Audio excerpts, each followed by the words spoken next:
2025 में dollar index 10% से जायद गिर चुका है, जो 1973 के बाद सबसे बड़ी गिरावट है।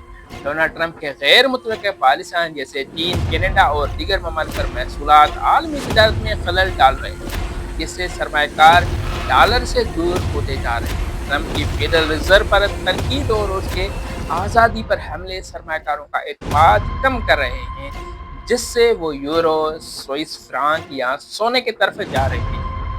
अमेरिका का कौमी कर्जा इस वक्त तकरीबन 36 ट्रिलियन डॉलर तक जा पहुंचा है और ट्रंप का नया बिल मजीद 3.3 ट्रिलियन डॉलर का कर्जा बढ़ाएगा, जो डॉलर की कदर को मजीद कम कर देगा। हेलो, अस्सलाम वालेकुम, मेरा नाम है सत्तार किंगरानी। दोस्तों, अमेरिकी डॉलर जो कई दहाइयों से दुनिया की सबसे ताकतवर करेंसी रहा है, अब कमजोर हो रहा है। ये कोई छोटी बात नहीं है यकीनन, क्योंकि डॉलर की कमजोरी सिर्फ अमेरिका को ही नहीं बल्कि पूरी दुनिया को मुतासिर कर सकती है। इस वीडियो में हम समझेंगे कि डॉलर क्यों गिर रहा है, उसके पीछे क्या वजूहात हैं और उसके क्या नतायज हो सकते हैं। चैनल पर नए हैं तो चैनल को जरूर सब्सक्राइब कीजिएगा और अपनी राय से भी जरूर आगाह कीजिएगा।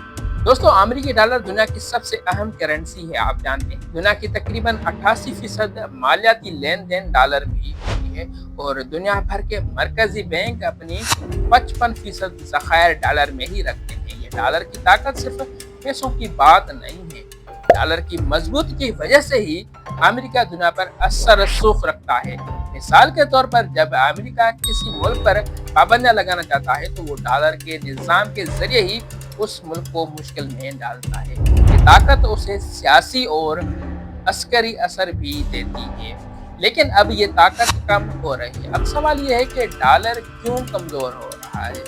2025 में डॉलर की कदर तकरीबन 10% से ज्यादा कम हो चुकी है, जो 1973 के बाद से सबसे बड़ी गिरावट है। उसके पीछे तीन बड़ी अहम वजूहात हैं जो मैं समझता हूँ। नंबर 1, ट्रंप की गैर मुतवक्किल पॉलिसियां। अमेरिका के सदर डोनाल्ड ट्रंप अपनी गैर मुतवक्किल पॉलिसियों के लिए मशहूर हैं। वो अचानक बड़े फैसले करते हैं, जैसे कि चीन, कनाडा, यूरोप और दीगर ममालिक पर ज्यादा टैक्स या महसूलात लगाना। इससे आलमी तजारत में अफरा तफरी फैलती है और सरमाकार डर जाते हैं। मिसाल के तौर पर जब कनाडा ने अमेरिकी टेक कंपनियों पर टैक्स लगाने की बात की तो ट्रंप ने फौरन तिजारत बंद करने की धमकी दी। कनाडा ने तो 24 घंटों में ही फैसला वापस ले लिया। उसी तरह ट्रंप ने शुमाली कोरिया की रहनुमा किम जोंग इन के साथ पहले सख्त लहजे में बात की, फिर अचानक उनसे भी मुलाकात की और मोहब्बत की बातें की। ये गैर यकीनी की सूरत हाल सरमाकारों को पसंद नहीं है और इसलिए ही वो डॉलर के बजाय दूसरे करेंसियों जैसे यूरो या सोने की तरफ अब बढ़ते जा रहे हैं। नंबर 2, अमेरिकी बैंक पर सदर ट्रंप का दबाव। अमेरिका का मरकजी बैंक फेडरल रिजर्व मौशत को कंट्रोल करता है, जैसे कि शरह सूद का तयन। उसकी आज़ादी बहुत ज़रूरी है ताकि फैसले मुआशी हालात की बुनियाद पर ही हों, न कि सियासी दबाव पर। लेकिन ट्रंप इस बैंक के सरबराह जेरोम पावल पर तनकीद करते हैं और उन्हें हटाने की धमकी देते हैं। उन्होंने सोशल मीडिया पर लिखा है कि पावल की पॉलिसियों से अमेरिका को अरबों डॉलर का नुकसान हो रहा है। वो चाहते हैं कि शरह सूद बहुत कम की जाए, जो कि मईशत के लिए है खतरनाक हो सकती है। उससे सरमाकारों का इत्मीनान डगमगा रहा है और वो डॉलर के बजाय अब सोना या दीगर करेंसियों में सरमाकारी को अहमियत दे रहे हैं। सोने की कीमत इस साल तकरीबन 30% तक बढ़ चुकी है, वो इस फैसलों की वजह से यानी ट्रंप के पॉलिसियों की वजह से ही। नंबर 3 पे अमेरिका का बढ़ता हुआ कर्जा। अमेरिका का कौमी कर्जा इस वक्त तकरीबन 36 ट्रिलियन डॉलर तक जा पहुंचा है, जो दूसरी आलमी जंग के वक्त जितना था। एलोन मस्क जैसे बड़े लोग उसे तो पागलपन कह रहे हैं। ट्रंप के पहले दौर में यानी 2017 में टैक्स कम किए गए, जिससे कर्जा बढ़ा। फिर कोविड-19 के दौरान अरबों डॉलर के इमदादी पैकेज दिए गए। अब ट्रंप का नया मंसूबा वन बिग ब्यूटीफुल बिल मजीद 3.3 ट्रिलियन डॉलर का कर्जा बढ़ा देगा। जब कोई मुल्क इतना ज्यादा कर्जा लेता है और उसे वापस करने का कोई मनसूबा नहीं बनाता तो सरमाकार डर जाते हैं। वो सोचते हैं कि کیا امریکہ زیادہ پیسہ چھاپے گا یا ٹیکس بڑھائے گا؟ اس سے ڈالر کی قدر کم ہوتی جا رہی ہے۔ اب صورتحال یہ بن چکی ہے کہ اب دنیا کے کئی ممالک ڈالر سے ہٹ کر متبادل تلاش کر رہے ہیں۔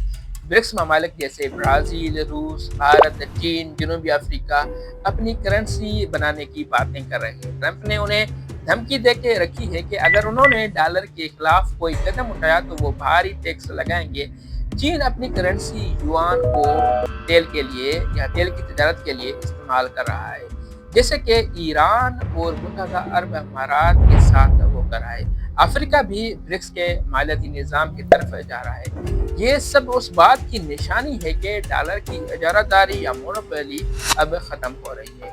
اب سوال یہ ہے کہ اس کے کیا نتائج ہو سکتے ہیں۔ نمبر 1، امریکی طاقت میں کمی۔ ڈالر کی کمزوری سے امریکہ کا عالمی اثر رسوخ کم ہو رہا ہے۔ اس کی پابندیاں اب اتنی مؤثر نہیں رہی کیونکہ روس اور ایران جیسے ممالک ڈالر کے بغیر بھی کام کر رہے ہیں اس وقت۔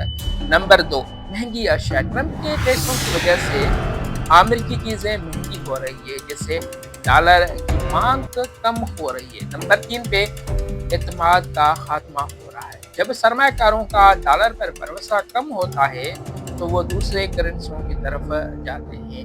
تو اس وقت بھی یہی صورتحال ہے۔ خلاصہ یہ ہے کہ امریکی ڈالر کی کمزوری ایک بڑا خطرہ بن چکا ہے۔ ٹرمپ کی غیر متوقع پالیسیاں، بڑھتی قرضے اور مرکزی بینک پر دباؤ اسے مزید کمزور کر رہی ہے۔ دنیا اب ڈالر سے ہٹ کر نئے راستے ڈھونڈ رہی ہے۔ اگر امریکہ نے اپنے اخراجات پر قابو نہ پایا اور سیاسی استحکام نہ لایا تو ڈالر کی طاقت مزید کم ہو سکتی ہے۔ آپ کو کیا لگتا ہے، کیا ڈالر دوبارہ اپنی طاقت حاصل کر سکتا ہے؟ اپنے خیالات ہمارے ساتھ ضرور شیئر کیجیے گا۔ تو اس وقت کے لیے یہی، ملتے ہیں کسی دوسری ویڈیو میں۔ اللہ حافظ۔